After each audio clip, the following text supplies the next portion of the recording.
सवेरे सवेरे किचन में नाश्ता बना रही निर्मला के कानों में आवाज पड़ी, भाई आजकल तो लड़कियां क्या लड़के भी महफूज नहीं हैं। 1 महीने में अपने शहर से 350 बच्चे गायब। आवाज हॉल में बैठकर समाचार देख रहे निर्मला के पति परेश की थी। निर्मला परेश को नाश्ता देकर बाहर की ओर बढ़ गई। परेश को मालूम था कि उसे बच्चों की स्कूल की फीस जमा करवाने के लिए जाना है, फिर भी एक बार फर्ज के तौर पर ध्यान से जाने की हिदायत देते हुए नाश्ता करने में जुट गए।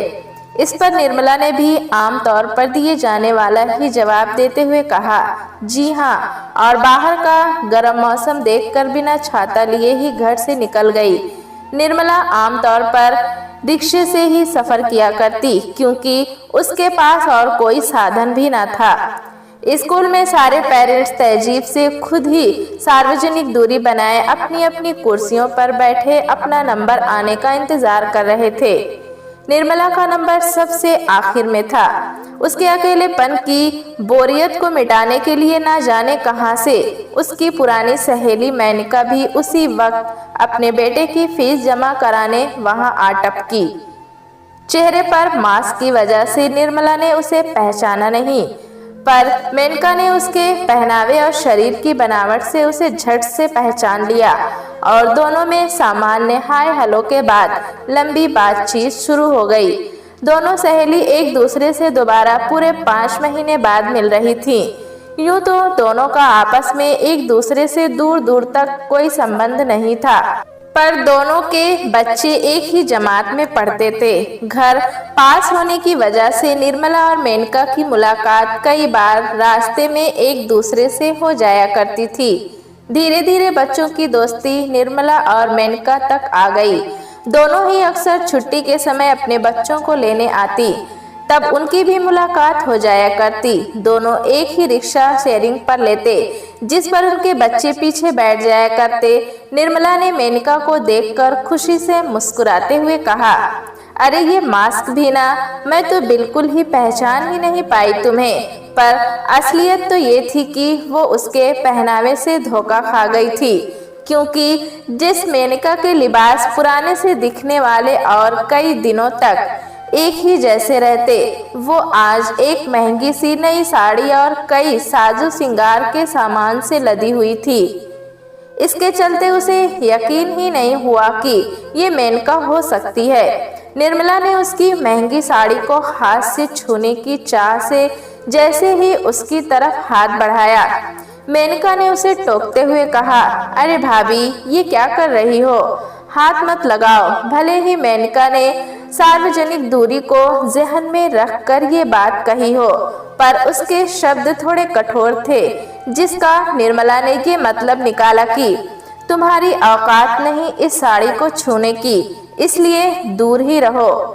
निर्मला ने उससे चिढ़ते हुए पूछा, ये साड़ी कहाँ से? मेरा मतलब इतनी महंगी साड़ी पहनकर स्कूल में आने की कोई वजह? महंगी? ये तुम्हें महंगी दिखती है?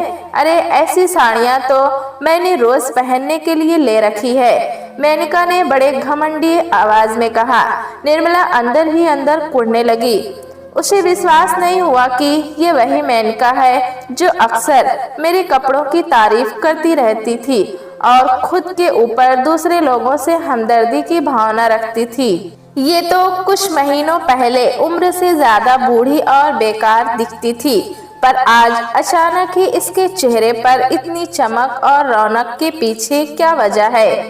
पहले तो अपने पति के कुछ काम न करने की मुझसे शिकायतें करती थी, पर आज ये अचानक से चमक धमक कैसे? हाँ, हो सकता है कि विजेंद्र भाई को कोई नौकरी मिल गई हो सकता है कि उन्होंने कोई धंधा शुरू किया हो जिसमें उन्हें अच्छा मुनाफा हुआ हो, या कोई लॉटरी लग गई हो। तो क्या मैं इतना क्यों सोचने लगी? अब हर किसी की किस्मत एक बार जरूर चमकती है, उसमें मुझे इतनी जलन क्यों हो रही है? जिनके पास पहले पैसा नहीं, जरूरी थोड़ी है ना कि उनके पास कभी पैसा आए भी नहीं। भूतकाल की अपनी ही उधेड़बुन में कोई निर्मला को मेनका उसके मुंह के सामने एक चुटकी बजाकर वर्तमान में लेकर आई और कहा, अरे भाई कहाँ खो गई तुम? लाइन तो आगे ही निकल गई। निर्मला और मेनका दोनों एक एक कुर्सी आगे बढ़ गए। वैसे एक बात पूछूं मेनका, तुम्हारी कोई लॉटरी वगैरह लगी है क्या? निर्मला ने बड़े ही सवालिया अंदाज में पूछा, जिसका मेनका ने बड़े ही उल्टे किस्म का जवाब दिया। क्यों, लॉटरी वाले ही ज्यादा पैसे कमाते हैं क्या? अब उन्होंने मेहनत के साथ साथ दिमाग लगाया है तो पैसा तो आएगा ही ना। आप परेश भाई को ही देख लो, दिन भर अपने साहब के कहने पर कलम घिसते हैं, ऊपर से उनकी खरी खोटी भी सुनते हैं।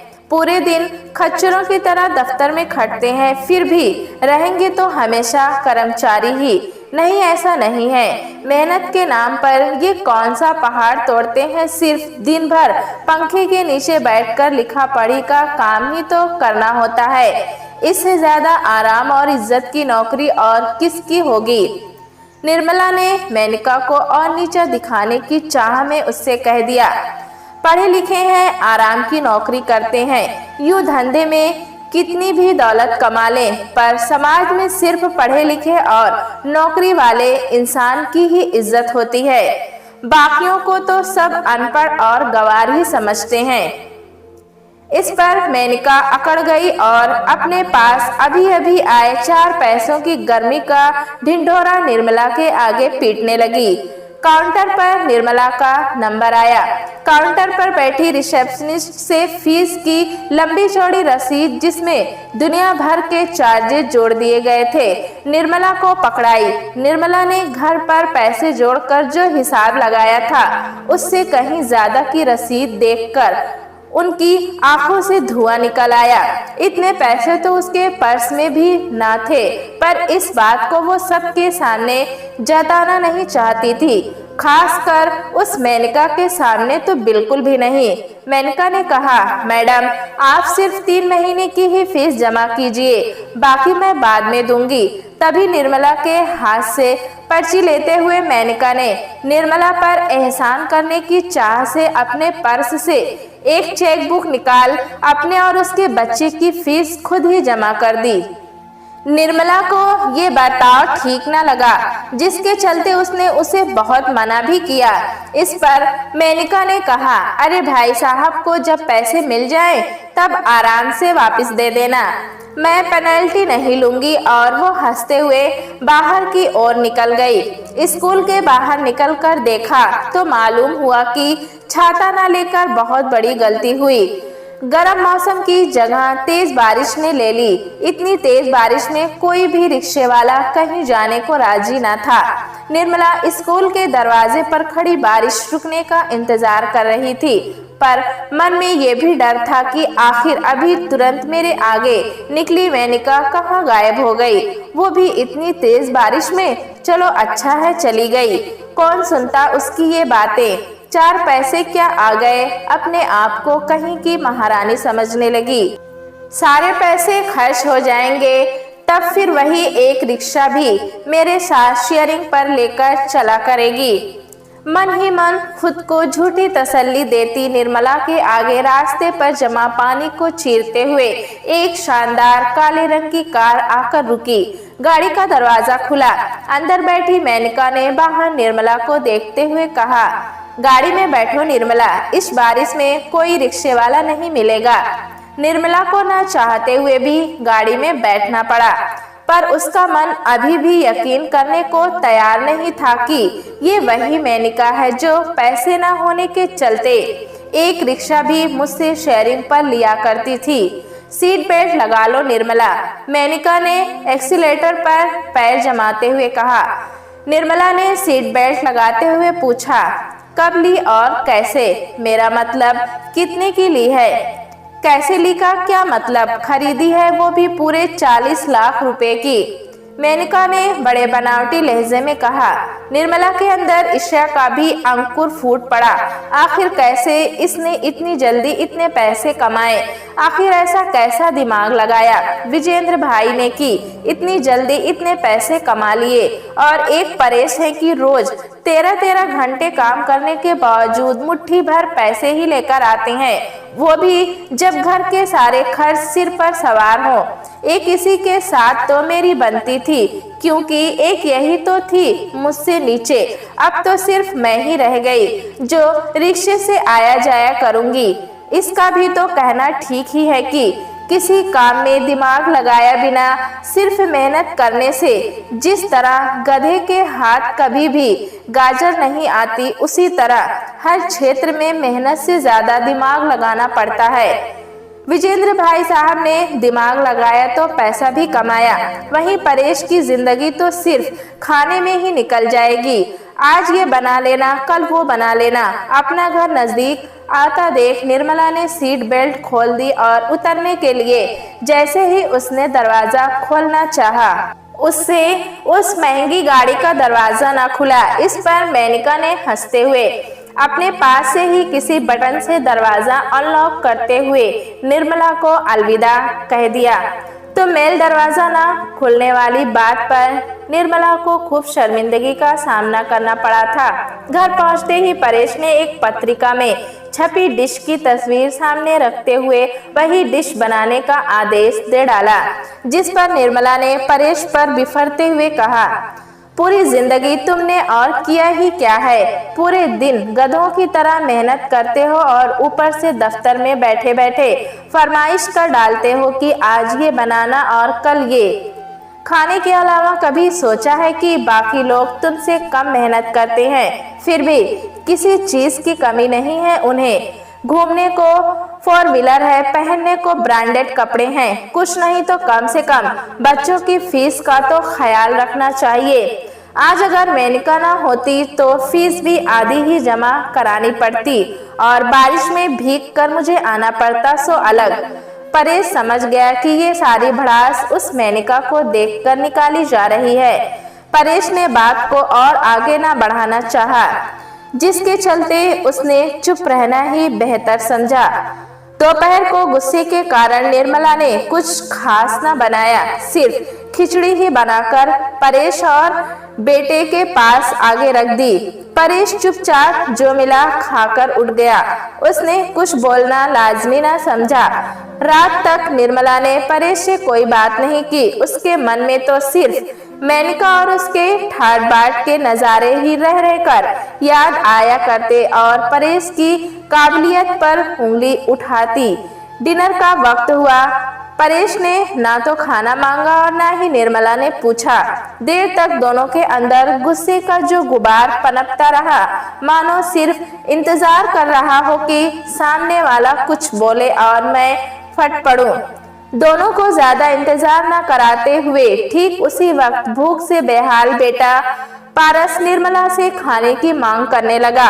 पारस को डिनर के रूप में हल्का नाश्ता देकर निर्मला ने परेश पर तंज कसते हुए कहा, बेटा आज घर में कुछ था ही नहीं बनाने को, इसलिए कुछ नहीं बनाया, तू आज यही खा ले, कल देखती हूँ कुछ।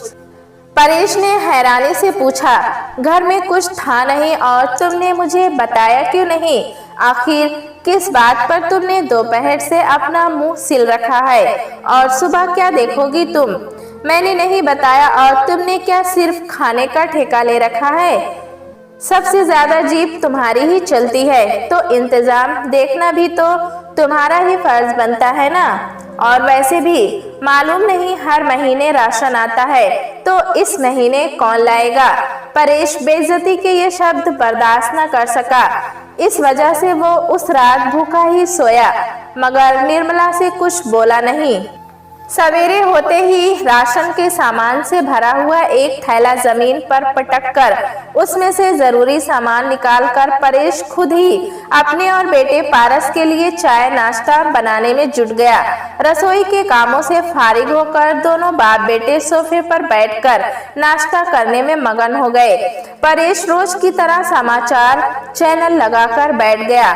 आज सबसे बड़ी खबर की हेडलाइन देखकर उसके होश उड़ गए और उससे भी ज्यादा उसके पीछे से गुजर रही निर्मला के। सबसे बड़ी खबर की हेडलाइन में लिखा था, शहर में पिछले महीनों से गायब हो रहे बच्चों के केस का आरोपी शिकंजे में, जिसका नाम विजेंद्र बताया जा रहा है। कल ही चौक से एक बच्चे को बहलाकर अगवा करते हुए वो पकड़ा गया। मुंह काले कपड़े से ढका हुआ था, पर इतनी पुरानी पहचान के चलते परेश और निर्मला को आरोपी को पहचानते देर न लगी। निर्मला को अपनी गलती का एहसास हो चुका था। वो जान चुकी थी कि जल्दी से जल्दी ज्यादा ऐशो आराम पाने के चक्कर में लोगों को कोई शॉर्टकट ही अपनाना पड़ता है, जिस काम की वारंटी वाकई में काफी शॉर्ट होती है। आज अपनी मर्जी से ही निर्मला ने दोपहर का खाना परेश की पसंद का ही बनाया था, जिसकी उसे कल तस्वीर दिखाई गई थी। प्यारे दोस्तों, कहानी कैसी लगी हमें कमेंट में ज़रूर बताएं। चैनल पे नए हैं तो एक लाइक और सब्सक्राइब करना ना भूलें।